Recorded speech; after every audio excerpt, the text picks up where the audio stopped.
Hey there and welcome back to another video. I've gotten a bunch of messages recently saying, people tell me to transcribe all the time. I hear it from people online, I hear it from teachers, this and that, but it's really hard for me. I get really frustrated, I struggle with it, and I just end up giving up.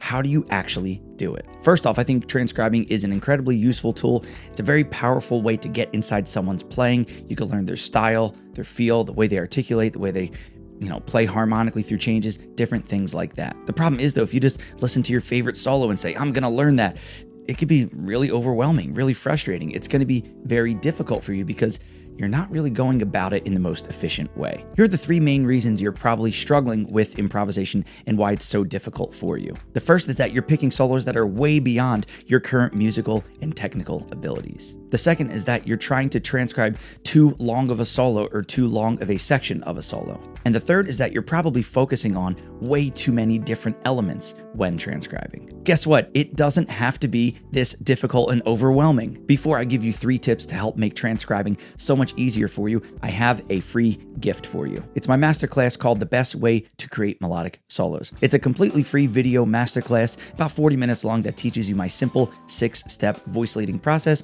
I also have a bunch of pages of PDFs that go with it, also completely free. It's going to really help you smooth out your solos, be able to solo between chord changes and not just rely on memorized licks, not rely on only playing chord tones. It's going to help you connect everything together so much better. The only thing you need to do to get it is click the link at the top of the description or the pinned comment below, or you can just go directly to davepollack.com/free masterclass. All right, let's get on to the 3 tips to help make transcribing much easier for you. My first tip is to not just pick a solo to transcribe because you love it. Now, don't get me wrong, you should absolutely be transcribing things that you actually enjoy and actually want to learn and want to play, but you need to pick something that is attainable for you and not completely beyond your current musical and technical abilities. If you recently started playing, yes, you can start transcribing, but maybe picking some burning fast giant step solo at 350 BPM is maybe not the best idea for you. I know that's kind of like an obvious thing, but even still, there are other examples where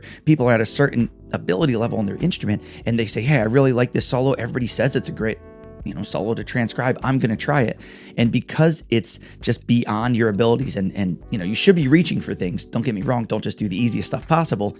But because of that, you're going to be really frustrated. You're going to basically want to give up, and it's just going to be a miserable experience for you. Tip number 2 is something I've been saying for years, and this is that you don't have to transcribe full solos. I can't tell you how many times somebody's told me, yeah, I got partway through this solo and I was transcribing. It took me hours and hours and I just got so frustrated and I gave up because I couldn't get past a certain point.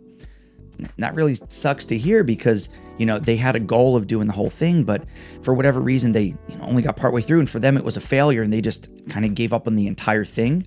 And I think there's a better way. You can actually learn so much for just a small part of a solo. You can take just one chorus of a solo, you can take just a phrase, or you can even just take a small passage within a phrase, even like a little line, a little lick, a little measure. That's it. It really works well. When you take a small section of a solo to transcribe, you still get all the benefits of transcription. You get to work on ear training. You get to learn the harmony of what they're playing. You get to learn the soloist's articulation, their dynamics, all those non-note musical elements. But you don't have to worry about this 6-month process and this super long solo that's really complicated. You can just take a small snippet that you enjoy, learn it, and then start applying it to your playing right away. The other great thing about doing this, and this is something that's very practical, but a lot of people, especially musicians, don't think about, it's that getting a quick win feels really good. It's not about cutting corners or doing the bare minimum, but when your goal is always this big, grand thing and the finish line is, months away or weeks, whatever, it can be tough every day to go back to that pen and paper, go back to that recording over and over. If you give yourself a quick win, say, hey, I'm going to transcribe this one lick, this one measure, whatever, it feels really good. And it gives you the confidence to do the next one, do the next one, do the next, and build upon it. The third and final tip, which I think is actually the most important, it's that you should start by focusing on only one element when transcribing. Instead of trying to focus on learning the notes, the rhythms, the articulations, the dynamics, the this, the that, all of that, you're going a mile wide, but you're only going to be able to go an inch deep, especially if you're newer to transcribing. You only have the certain amount of bandwidth in your brain to think about all these elements. And if you're trying to do all of that at once, you're not really going to ever learn it well because you're going that mile wide and only an inch deep. How should you go about this? Well, I recommend starting with a shape transcription. I made an entire video about this here on YouTube. You can check that out. I'll put the link in the description below. But the idea with a shape transcription is that you're not worried about writing down notes or rhythms, articulations, anything. You're literally drawing out the shape of the solo that you hear. So if the person goes up in the range, you draw a line going up. If they play lower in the range, you draw that line going down. If they play staccato, you put dots. If they leave a space, you leave a space.